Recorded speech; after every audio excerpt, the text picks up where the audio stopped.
Assalamualaikum warahmatullahi wabarakatuh. Halo semuanya, pada kesempatan kali ini saya akan mereview sebuah karya sastra, yakni cerpen yang berjudul Cinta Laki-Laki Biasa. Cinta Laki-Laki Biasa ini merupakan suatu cerpen karya Asma Nadia yang terbit pada tahun 2016, tepatnya pada tanggal 1 Desember.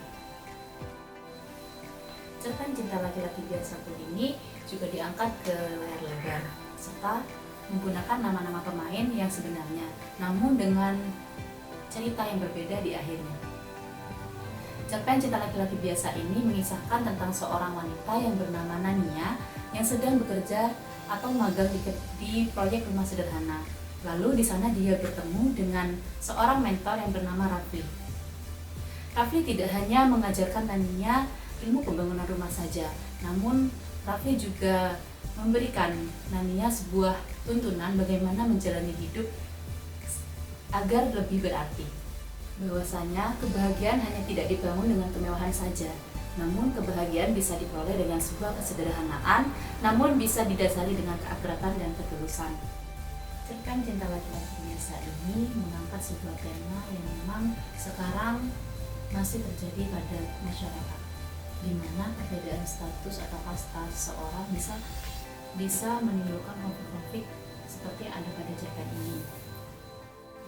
Cerpen Cinta Laki-Laki Biasa ini juga di dalamnya terdapat tema keagamaan, karena memang seperti yang kita ketahui, pengarang cerpen Cinta Laki-Laki Biasa yakni Asma Nadia merupakan wanita yang lumayan agamis, karena dilihat juga dari karya-karya sastranya banyak yang bertema agamis, seperti Assalamualaikum Beijing, Cinta di Ujung Sejadah, dan Rumah Tanpa Jendela. Di situ bisa terlihat bahwa karya-karya Asma Nadia ini kebanyakan bertema keagamaan. Lalu tak lama mereka pun mulai saling jatuh cinta. Suatu hari Nania pun merencanakan ingin mengungkapkan hubungannya dengan Rafli kepada keluarganya. Lalu ketika itu papa Nania tidak menentang hubungan mereka, malah merestuinya. Namun sebaliknya, ketika kakaknya dan ibunya menentang hubungan Nania, mereka berpendapat bahwa Nania tidak akan hidup bahagia dengan Rafli karena Rafli merupakan sosok yang sederhana, lelaki biasa dengan penghasilan yang minim. Namun keyakinan Nania terhadap Rafli sangatlah kuat. Dia berdalil bahwa Rafli merupakan orang yang cocok dengannya karena Rafli merupakan sosok yang agamis dan bisa menuntunnya ke jalan yang lebih baik. Akhirnya pun Nania dan Rafli menikah. Namun tetap saja ketika kakak Nania dan ibunya tidak merestuinya. Mereka selalu mencaci maki serta merendahkan Rafli di depan Nania ataupun semua orang. Namun Rafli dan Nania tetap bersabar. Sampai mereka mempunyai 2 anak pun, ketiga kakak dan ibunya tetap mencaci maki Rafli. Mereka berpendapat bahwa Nania tetap saja tidak bahagia dengan Rafli karena mereka hidup dengan kesederhanaan. 2 tahun kemudian akhirnya Nania akan melahirkan seorang anak ketiga. Namun di situ Nania mengalami komplikasi ketika akan melahirkan anaknya. Namun dengan sekuat tenaga dia melahirkan anak ketiganya. Namun setelah itu Nania koma selama 10 hari. Di situ Rafli sangatlah bersedih dan selalu mendoakan Nania ketika Nania di rumah sakit. Rafli selalu bolak-balik rumahnya untuk menjaga anaknya serta menjenguk Nania dan menangusnya. Setelah 10 hari berlalu, Nania akhirnya sadar. Namun Nania mengalami kelumpuhan.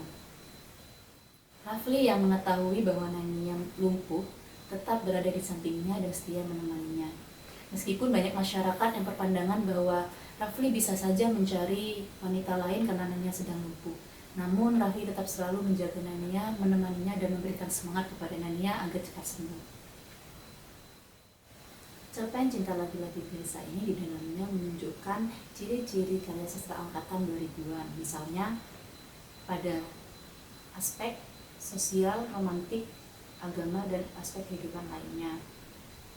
Di situ digambarkan bahwa aspek sosial dalam cerpen Cinta Laki-Laki Biasa ini sangatlah kompleks. Misalnya pada konflik yang menyebabkan Nania dan Rafli sering dicemooh oleh ketiga kakaknya dan ibunya.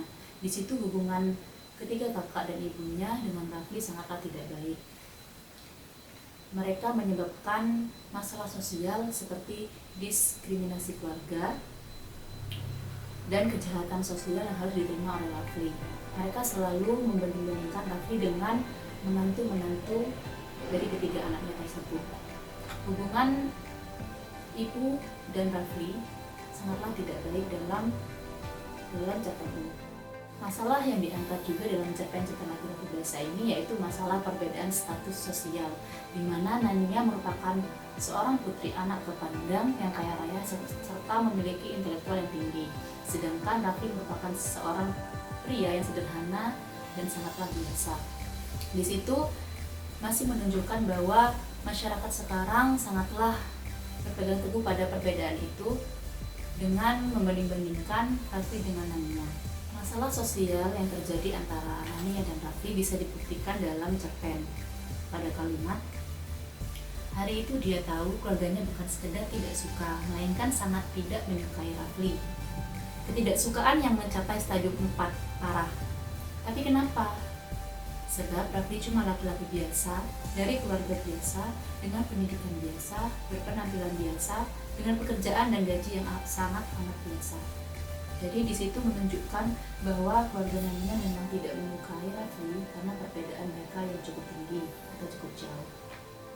Dalam cerpen Cinta Laki-Laki Biasa juga di dalamnya terdapat tema keagamaan, di mana Rafli digambarkan sebagai sosok pemuda yang agamis yang selalu menuntun Nania agar lebih mengenal agama.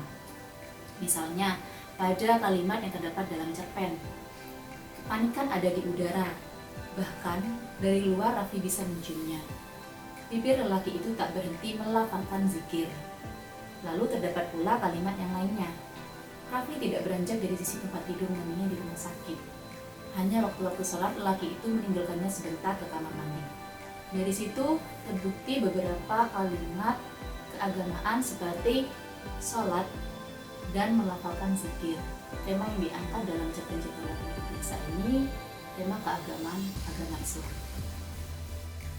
Lalu pada cerpen Cinta Laki-Laki Biasa ini juga menonjolkan aspek romantik, di mana mulai awal Nania serta Rafli sudah berjuang meyakinkan keluarganya bahwa mereka bisa hidup bahagia dengan kesederhanaan mereka. Lalu pada bagian akhir cerita, ketika Nania mengalami kelumpuhan, Rafli selalu setia menjaga Nania dan tidak meninggalkan Nania. Di situ membuktikan bahwa tema yang terdapat dalam cerpen Cinta Laki-Laki Biasa ini juga mengandung romantik. Di situ memperlihatkan bahwa Rafli dan Nania memang sangat ingin bersatu dan ingin selalu bahagia selamanya. Sisi romantik yang ditekankan pada cerpen ini juga bisa terbukti dalam kalimat berikut. Asalkan Nania sadar, semua tak penting lagi. Rafli membuktikan kata-kata yang diucapkannya beratus kali dalam doa. Lelaki biasa itu tidak pernah lelah merawat Nania selama 11 tahun terakhir, memandikan dan menyuapi Nania, lalu mengantar anak-anak ke sekolah satu persatu. Nania ke teras, melihat senja sambil memangku Nania seperti remaja belasan tahun yang sedang jatuh cinta. Jadi, di situ membuktikan bahwa cinta mereka sangatlah erat. Mereka saling setia satu sama lain dan tidak akan meninggalkan satu sama lain. Lalu selanjutnya ini ciri-ciri kebahasaan pada suatu karya sastra angkatan 2000-an yakni mudah dipahami. Nah, terbukti bahwa pada cerpen Cinta Laki-Laki Biasa ini bahasanya ringan dan mudah dipahami karena menggunakan bahasa yang sehari-hari yang digunakan oleh masyarakat atau warga. Misalnya pada kalimat sudah seminggu lebih Nania koma. Selama itu Rafli bolak-balik dari kediamannya ke rumah sakit. Nah, bolak-balik ini merupakan kata yang biasa digunakan oleh masyarakat dalam kegiatan sehari-hari. Lalu juga terdapat kalimat yakni kadang perawat dan pengunjung lain yang kebetulan menjenguk sanak famili mereka. Jadi yang digunakan dalam cerpen ini bahasanya bukan bahasa yang gaul dan mudah dipahami. Dalam cerpen ini juga terdapat beberapa bahasa klise atau bahasa kiasan seperti konotasi. Misalnya, Rafli seperti berada dalam atmosfer yang berbeda. Lelaki itu tercengung beberapa saat.